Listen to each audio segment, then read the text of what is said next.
Hello, everybody, and welcome back to the Aggie Vermes Smith Group's Q&A. Today, I am so fortunate to have with us Erik Berg. Erik is one of our top producers in the country. He is based out of our Aspen office. He is a private office member, and all you have to do is go on his website to see the accolades that his clients say about him. They sing his praises. So welcome, Erik. Thank you. Thanks for having me. I'm excited to be here. And so thank you. Absolutely. So let's just dive in. I wanted to ask you, what are some of your strategies for quarantining and for social, I call it physical distancing. I don't like to use social, but physical distancing. Yeah, I mean, we just got back. We were actually in Arizona for a month. And then for us, we've got to go on, walks and just, kind of be outside. Because one of the ways that I'm able to kind of cope with all this is, and I've always been big on this, is dealing with mindset and I'm very much like creature of habit, getting up at 5:30 with my trainer at 6, and all that's been completely gone and it's like thrown out the window. Yeah. So it's been a very difficult adjustment for me because I love my routines. And then, nannies and schools and all that. So, all that gone. So for me, I've allowing the kids to, we're in Arizona, there's a yard that was fenced in and now we have a fence in here. So allowing the kids to, be outside, because that's important for us, is, making sure our kids are in good space, a good space. And then for me, I've got to continue to do, look at my goals, do the mindset. I'm big on books on tape, and I've really taken a step back. And when I'm reviewing my goals, pretty much 5 days a week, those are kind of somewhat on hold. So for me, it's like, what two things? Because for me, I joke a little bit with my wife. It's like, I hear everybody, if you don't have young kids or your kids are much older, like people can clean out the garages and do all this stuff. Where for me, it's like my time is so limited because I'm with my kids and I'm trying to be homeschooling, which I'm failing miserably on that. So I have a very limited amount of time, whereas others have an abundance.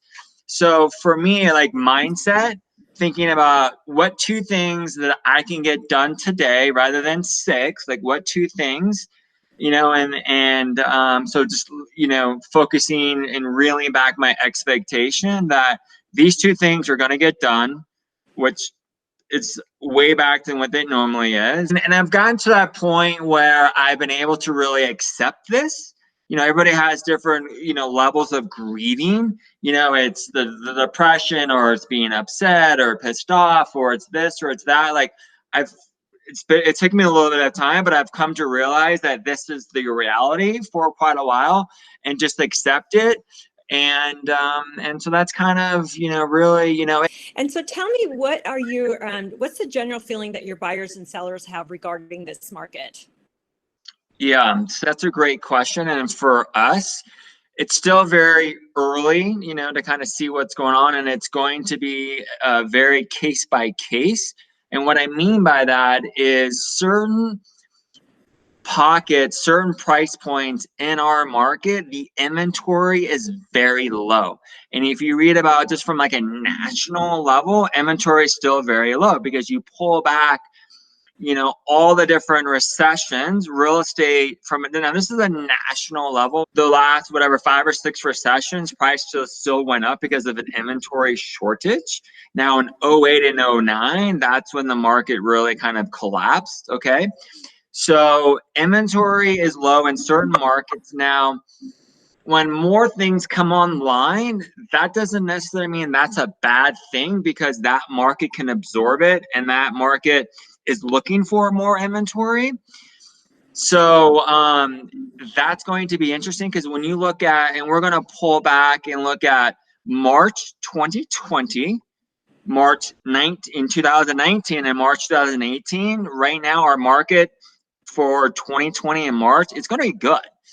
Now, we're going to do the same thing for April and May, and that's what's going to be a little bit more interesting. Now, do I think the higher end market is going to be more impacted? Sure, because there's already, a little bit more like inventory. And a lot of people say, well, if I'm going to buy that fourth Rolex watch, I'm going to look to buy that at a discount. So that, that will be kind of interesting. But what's also kind of interesting is that everybody is impacted by this, whereas before is a little bit more case by case. So when I talk to other shops around the world, it's just, we're all kind of in the same boat, which is unprecedented for anybody.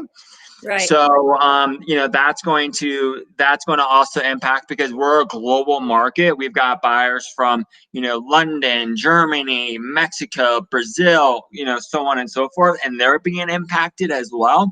But we all know in 2008 and 2009, there were deals happening, right? There are liquidity out there. If you can get liquidity, they're getting it at a very favorable rates, because what? Interest rates are low, but that doesn't necessarily equate to, the Fed fund is at zero. It doesn't necessarily equate to interest being low, even though they are low. But a lot of wealthy people have access to capital at very favorable rates. And for us, I'm advising, it's like taking the long-term approach. Yep. Right. So there's going to be people that are going to jump in that have been sat on the sidelines for a while, because here's now an opportunity for them to get that product at a discount. What does that mean? Nobody knows. Right. And then even the discount's going to be case by case, because certain people are very solid and can weather this thing out. Hence why we're seeing a lot of things, either being withdrawn or just sitting on the sidelines. We're not seeing a ton of price reductions yet. And we also have a need versus a want to sell. Right. If I need to sell, that's a different deal versus I want. But to kind of say, like, from a broad spectrum, yeah, of course everybody's gonna have to adjust a little bit. But even adjusting down a little bit, is that the end of the world? Probably not. So it's we just live in a very, like, I know, and that's the thing I would say is our market has, a lot of data, and it's, if you look at all the different cycles, Aspen has proven to be a very sound, safe investment, even kind of throughout this valley.